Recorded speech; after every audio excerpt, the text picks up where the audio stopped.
Para hablar y comprender el papel del lenguaje en la religión budista, inicialmente resulta conveniente plantear los siguientes interrogantes.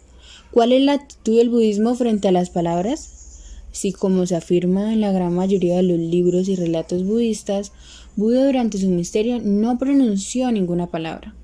¿Y cuáles fueron las relaciones entre la palabra sagrada y el sentido filosófico del silencio de Buda? Estudiando la historia de la religión budista y los relatos escritos en sus libros, la religión budista mantuvo desde sus inicios cierta desconfianza hacia el lenguaje y el pensamiento conceptual, teniendo la creencia de que el pensamiento conceptual nubla la mente y se llega a considerar como lo opuesto a la liberación espiritual.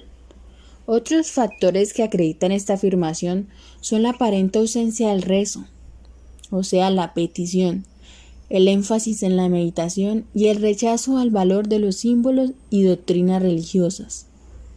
Sin embargo, no es conveniente afirmar que el lenguaje y la religión budista sean ajenos, ya que para algunos intérpretes como Siaka, las palabras nacen del silencio, por lo que el silencio que Buda guardó durante su misterio está intrínsecamente relacionado con las palabras, debido a que éstas jugarán un papel fundamental en la práctica religiosa y en la búsqueda del silencio mismo. Como es bien sabido, todo silencio presupone del habla. De igual forma, es importante mencionar que desde los orígenes los seres humanos han buscado la forma de comunicarse, expresar sus sentimientos, pensamientos y demás sucesos que ocurren en su día a día, construyendo así la figura del lenguaje y pasando a ser miembros activos de esta poderosa, conflictiva, compleja y contradictoria herramienta. En palabra de Wilber, el lenguaje es para nosotros como el agua para, para un pez, un fenómeno de fondo tan permanente en nuestra experiencia que no somos conscientes del mismo. Es cierto que solemos ser conscientes de algunas funciones del lenguaje.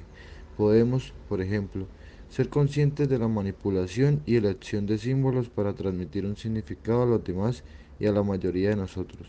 Somos por lo menos vagamente conscientes de las reglas gramaticales que rigen las oraciones que formulamos, pero el lenguaje desempeña una función constante, de la que somos casi totalmente inconscientes.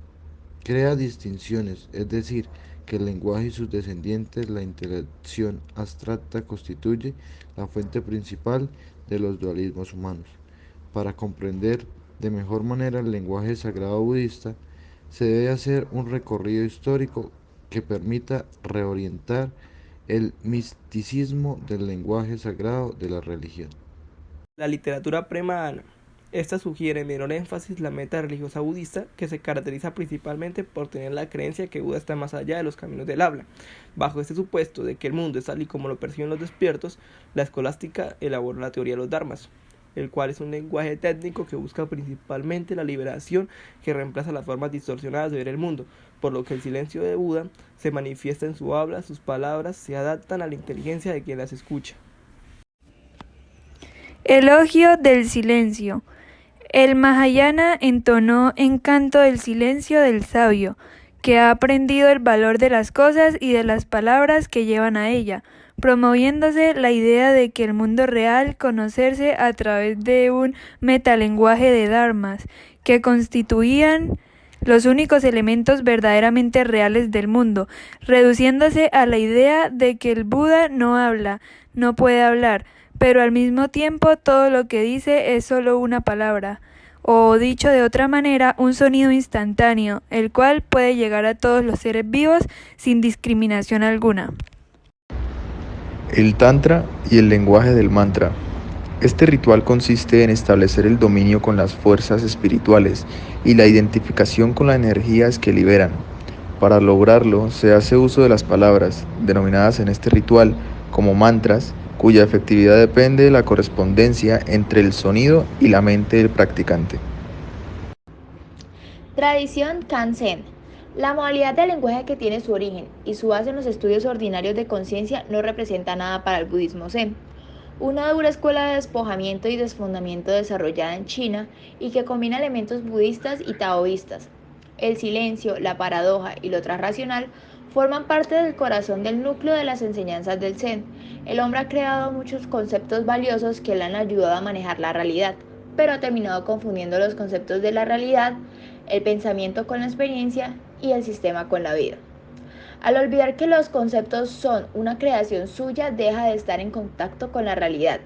El Zen, por su parte, es plenamente consciente de este hecho y todos sus mundos están dirigidos a desenmascarar la falsa conceptualización. Es por ello que el Zen parece ser tan irracional y enturbia la imagen del sentido común que tenemos en el mundo. Para el Zen, el perfecto silencio es preferible a un discurso carente de sentido. Para conseguir aquel silencio no es preciso evadir los fenómenos. Las cosas de la existencia, la vida cotidiana, el trabajo o las relaciones, los sabios eluden los pensamientos, pero no los fenómenos. Eluden las interpretaciones, no las realidades. En palabras del gran maestro Zen Wang-Po, mucha gente tiene miedo de vaciar su mente por temor de arrojarse en el vacío.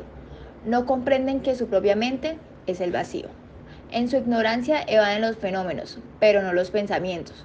Los sabios evaden los pensamientos, pero no los fenómenos. Finalmente, como se evidenció anteriormente en la religión budista, la división no es simplemente entre el lenguaje y el silencio, sino una variedad de usos de este, lo que conlleva que ciertos tipos de pronunciaciones sagradas pertenecen a órdenes de significados distintos a los del lenguaje común.